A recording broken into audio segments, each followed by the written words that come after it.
Terima kasih kesempatan yang sudah diberikan untuk saya khususnya untuk dapat berpartisipasi membawakan firman Tuhan di hari yang ketujuh, hari yang keramat, hari yang ketujuh.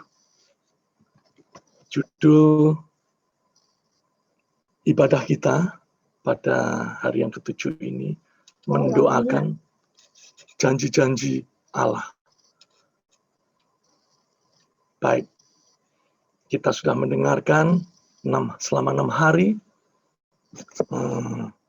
ibadah firman Tuhan, tentunya sudah sangat menguatkan kerohanian kita. Dan pada hari ini kita akan mendengarkan firman Tuhan yang berjudul mendoakan janji-janji Allah. Baik, sebelum kita mulai mendengarkan firman Tuhan pada malam hari ini, sekali lagi kita luangkan waktu sejenak, kita tunduk kepala dan kita berdoa. Tuhan, Bapa yang penuh kasih dalam surga, kami mohon kiranya Tuhan berkati hamba-Mu dengan hikmat surgawi. Dengan demikian, firman Tuhan yang sebentar lagi akan kita dengarkan bersama dapat berkuasa, khususnya meningkatkan kerohanian kami untuk lebih baik, lebih dekat pada Tuhan. Terima kasih Tuhan, dalam nama Yesus kami berdoa dan mengucap syukur. Amin. Baik, boleh kami share screen? Apakah sudah bisa untuk host? Kalau boleh. Boleh coba lagi, Om? Oh ya, terima kasih. Oh ya. Sudah bisa? Sudah muncul ya? Sudah kelihatan.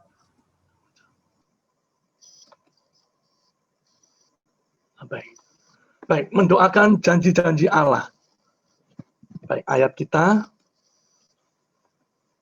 terdapat dalam Matius pasal yang ke-7, ayat yang ke-7. Sebentar. Ya. Mintalah, maka akan diberikan kepadamu. Carilah, maka kamu akan mendapat. Ketoklah, maka pintu akan dibukakan bagimu. Ini adalah janji-janji Tuhan, janji-janji Allah. Salah satunya kita diperkenankan untuk meminta dan akan diberikan oleh Tuhan.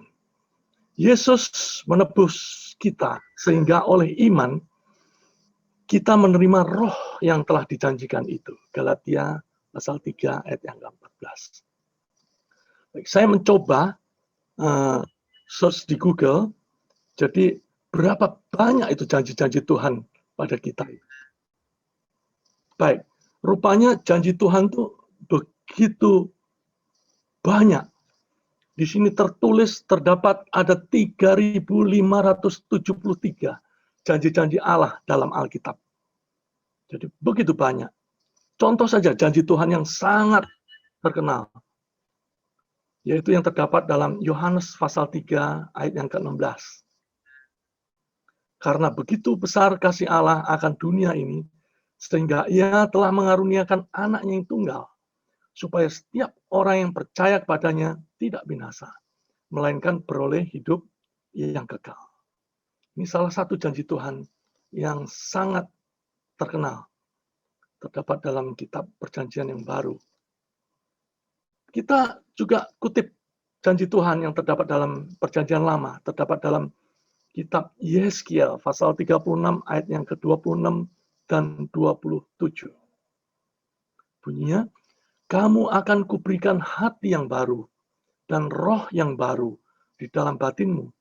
Dan aku akan menjauhkan dari tubuhmu hati yang keras dan kuberikan kepadamu hati yang taat.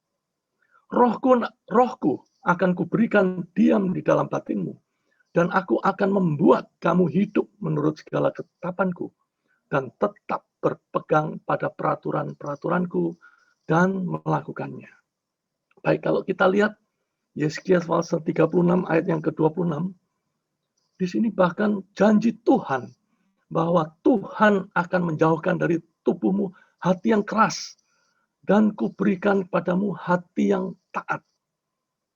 Kenyataannya, banyak pimpinan-pimpinan rohani kita, banyak orang-orang yang rohaninya kita anggap begitu baik, namun kelihatannya hatinya begitu keras. Apakah mereka tidak tahu ayat ini? Sangat tahu. Apakah mereka lupa untuk berdoa, untuk memohon agar supaya Tuhan menjauhkan dari tubuhnya itu hati yang keras? Saya rasa mengerti. Namun kenyataannya demikian. Jadi bagaimana kita harus berdoa?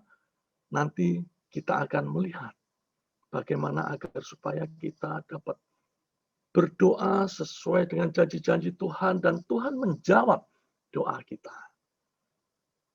Ayat yang ke-27, apabila menurut segala ketetapanku dan berpegang pada peraturan-peraturanku dan melakukannya, maka Tuhan akan memberikan roh Tuhan untuk mengajak kita, untuk membuat kita menurut ketetapan-ketetapan Tuhan. Saya ada satu ayat ini merupakan ayat emas bagi pemerhati kesehatan. Kalau kita sedang berbicara di Chinese Ministry Center, CMC, yaitu yang terdapat dalam Keluaran pasal 15 ayat yang ke-26. Ini cocok sekali khususnya di masa pandemi COVID-19 sekarang ini. Bahwa Tuhan itu juga berjanji, ini juga salah satu janji Tuhan. Apabila kita menuruti segala perintah-perintah Tuhan dan ketetapan Tuhan, niscaya Tuhan akan membebaskan kita dari segala penyakit-penyakit yang telah ditimpakan kepada bangsa Mesir. Jadi penyakit-penyakit pada saat itu juga kelihatannya sama dengan penyakit-penyakit yang ada di zaman kita sekarang. Jadi itulah intinya janji-janji Tuhan itu bagaimana kita bisa tagih, bagaimana kita bisa berdoa agar supaya janji-janji Tuhan itu menjadi bagian kita. Dan kita tahu pasti bahwa janji-janji Tuhan itu adalah pasti, hanya menunggu waktu saja kegenapannya. Hamba Tuhan,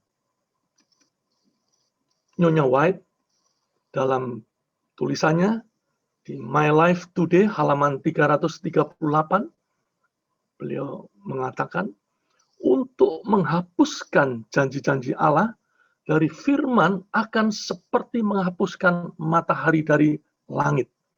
Allah telah menempatkan janji-janji dalam firman-Nya untuk menuntun kita memiliki iman kepadanya.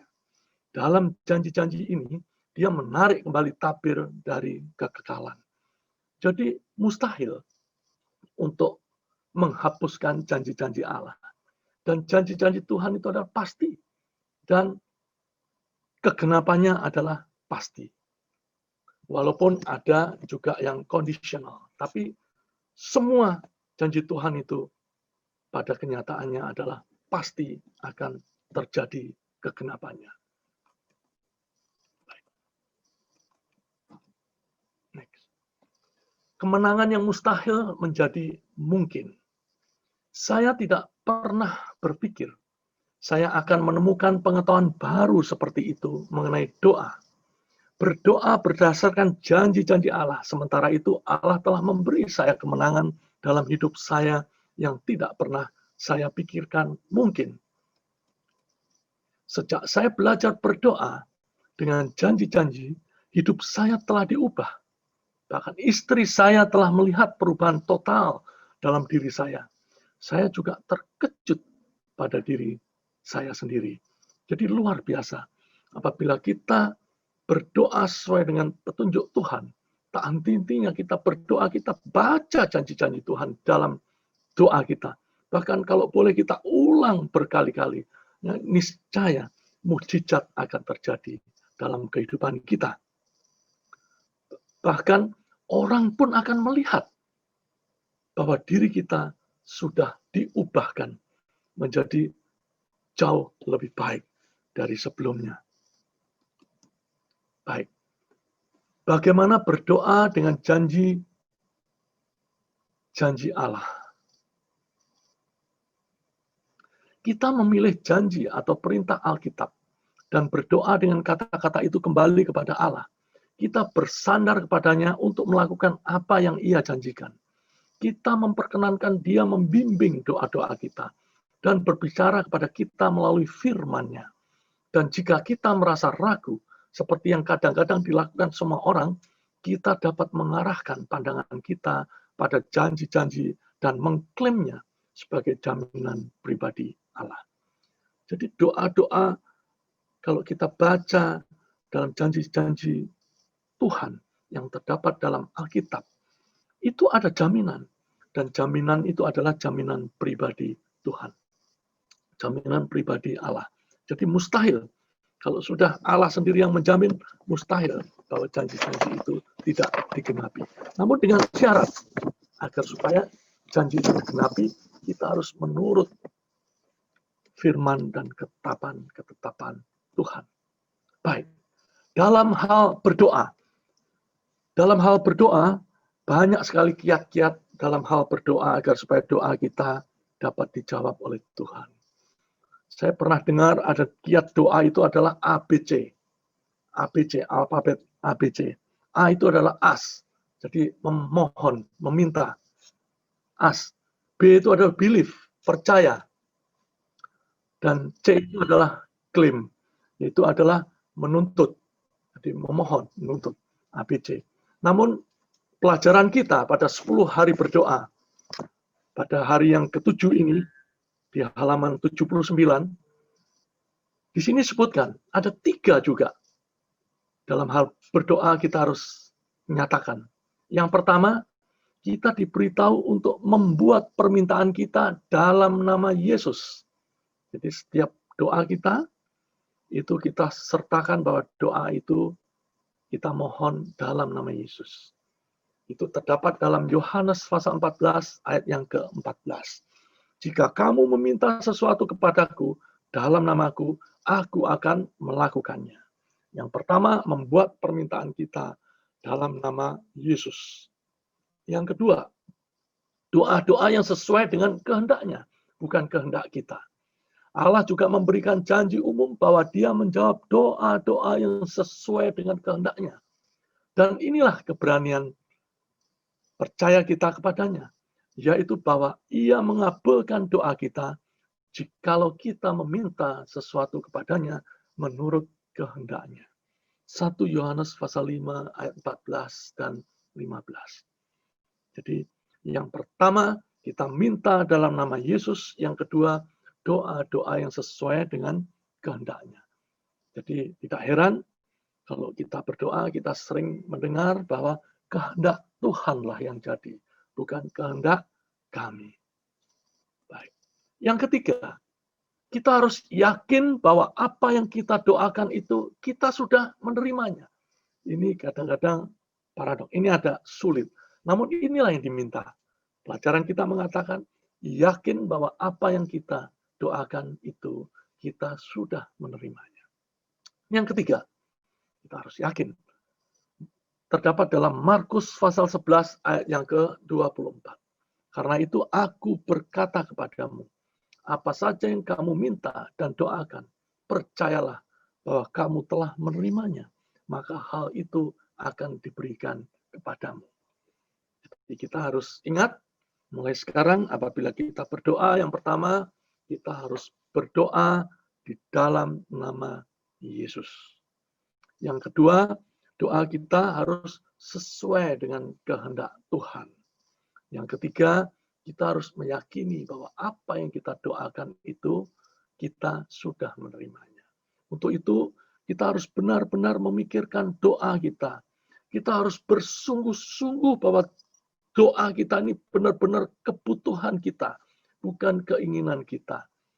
Misalnya Tuhan itu hanya menjawab doa kita sesuai dengan kebutuhan kita dan sesuai dengan waktu yang tepat bagi kita. Dan kapan waktu kita yang tepat, Tuhan yang tahu. Terkadang, apa yang menjadi keinginan kita, apa yang kita rencanakan, terkadang tidak sesuai dengan apa yang Tuhan rencanakan.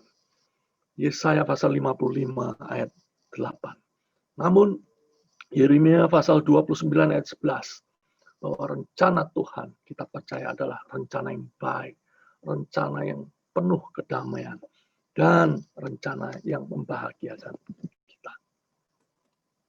Baik, dalam hal berdoa, ketika kita berdoa untuk sesuatu yang kita tahu adalah sesuai dengan kehendak Allah, Dia sudah menjawab pada saat yang sama. Kita mungkin belum melihat hasil yang terlihat. Dan biasanya kita tidak melihat ada perubahan secara emosional. Tetapi doa-doa kita dijawab melalui iman. Bukan oleh perasaan kita. Perasaan akan mengikutinya nanti. Tapi untuk saat ini, kita percaya akan janji Tuhan. Contoh, saya telah belajar suatu ketika berdoa dengan orang-orang yang kecanduan alkohol dan nikotin. Pada saat mereka berdoa untuk pembebasan, mereka mungkin tidak melihat apa-apa. Mereka harus menerima pembebasan melalui iman. Tapi mungkin beberapa jam kemudian, mereka melihat mereka tidak memiliki keinginan lama untuk minum atau memakai tembakau. Pada saat ini, mereka telah menerima pembebasan praktis yang diminta dalam doa. Jadi kita harus percaya bahwa apa yang kita doakan itu, doa kita berkuasa. Tuhan akan mengabulkan setiap doa dan permohonan kita. Hanya waktunya kita tunggu waktu Tuhan yang tepat untuk kita. Allah memerlukan mereka, kalau tidak, Ia tidak akan mengutus anaknya untuk melakukan tugas mahal itu, untuk menebus mereka. Ia mau menggunakan mereka, dan Ia sangat senang bila mereka mengadakan tuntutan yang paling tinggi kepadanya, agar mereka dapat memuliakan namanya. Mereka dapat mengharapkan perkara-perkara yang besar kalau mereka beriman akan janji-janjinya. Di sini menunjukkan bahwa apabila kita berdoa, berdoalah khusus. Boleh saja kita memohon doa yang tinggi, doa yang besar, diizinkan. Apa saja boleh kita minta, asalkan itu menjadi kebutuhan kita. Dan percaya bahwa Tuhan akan mengabulkan kita. Jangan kita berdoa hal-hal yang sepele, jangan. Kita usahakan dulu dengan maksimal usaha kita. Kalau kita tidak mampu, baru kita bersandar pada Tuhan. Kita serahkan apa yang tidak dapat kita lakukan, kita serahkan itu kepada Tuhan melalui doa-doa kita. Kami percaya bahwa Tuhan akan menyelesaikan, menyempurnakan sisanya dengan baik oleh kuasa Tuhan. Pemberian Roh Kudus. Jadi, jika kamu yang jahat tahu memberi pemberian yang baik kepada anak-anakmu, apalagi Bapamu yang di surga akan memberikan Roh Kudus kepada mereka yang meminta kepadanya. Lukas pasal 11 ayat yang ke-13. Jadi orang yang jahat sekalipun itu akan baik kepada anak-anaknya. Jadi orang yang tidak jujur pun itu akan jujur kepada anak-anaknya. Apalagi Bapa kita yang di surga. Jadi percayalah bahwa Tuhan itu tahu akan segala detail ciptaannya. Apa yang menjadi kebutuhan kita, Tuhan tahu. Namun Tuhan ingin bahwa kita berserah kepadanya, kepada Tuhan. Tuhan ingin agar kita menyerahkan segala diri kita kepada Tuhan. Dan Tuhan ingin kita percaya bahwa Tuhan akan mengabulkan doa kita. Karena kita hanya mohon agar supaya kehendak Tuhan saja yang terjadi dalam doa-doa kita. Yang dimaksudkannya ialah roh yang akan diterima oleh mereka yang percaya kepadanya. Sebab roh itu belum datang karena Yesus belum dimuliakan. Yohanes pasal 7 ayat yang ke-39. Baik. Dan kami adalah saksi dari segala sesuatu itu kami dan Roh Kudus yang dikaruniakan Allah, yang dikaruniakan kepada semua orang yang menaati Dia. Kisah Para Rasul pasal yang kelima ayat yang ke-32. Baik. Bapa, kita telah membaca bahwa Engkau akan memberikan Roh Kudus kepada mereka yang bertanya kepadanya, kepada mereka yang percaya kepadamu, dan kepada mereka yang mematuhimu. Ini adalah keinginan kami. Tolong selesaikan hal ini dalam kehidupan kami, karena kami tidak bisa melakukannya sendiri. Terima kasih telah mencurahkan kasih-Mu ke dalam hati kami. Jadi diingatkan bahwa apapun perkara yang kita hadapi, apapun permasalahan yang kita hadapi, kalau kita tidak mampu menyelesaikan kita sendiri, kita punya Tuhan yang berkuasa. Kita mempunyai Tuhan yang begitu besar dan begitu ajaib, yang bisa menjadikan hal yang mustahil menjadi mungkin, yaitu Tuhan sendiri. Namun demikian, kita harus berusaha semaksimal mungkin bagian kita. Kita harus selesaikan bagian kita. Dan kalau kita tidak mampu, kita harapkan Tuhan akan menyelesaikan dan menyempurnakan permasalahan kita. Jadi diingatkan dari sini, Tuhan akan menyelesaikan, akan mencurahkan kasih-Nya ke dalam hati kita. Baik, dipenuhi oleh Roh. Dipenuhi dengan Roh, atau biarlah dirimu terus-menerus dan berulang kali dipenuhi dengan Roh. Efesus 5 ayat yang ke-18. Jadi kalau kita, hati kita dipenuhi dengan Roh, niscaya kita, doa kita seolah-olah kita begitu dekat, kita berbicara dengan Tuhan, seolah-olah nyata. Dan kita tahu persis, Roh Tuhan akan menuntun kita. Oh, kita harus bersabar menunggu. Kita, apapun yang terjadi, kita akan bersyukur. Walaupun Tuhan menjawab tidak sesuai dengan apa yang kita inginkan, apa yang kita doakan. Namun oleh karena kita dekat dengan Tuhan, kita dipenuhi oleh Roh, kita akan bersyukur karena kita merasakan bahwa apa yang Tuhan inginkan terjadi pada diri kita adalah yang terbaik, bukan hanya bagi kita, namun bagi sama kita, bagi semuanya, termasuk bagi Tuhan, itu adalah yang terbaik. Bapa yang terkasih, ajarlah kami untuk meminta secara terus-menerus dan berulang-ulang untuk pencurahan Roh Kudus. Kami tidak ingin kekurangan roh seperti gadis-gadis bodoh.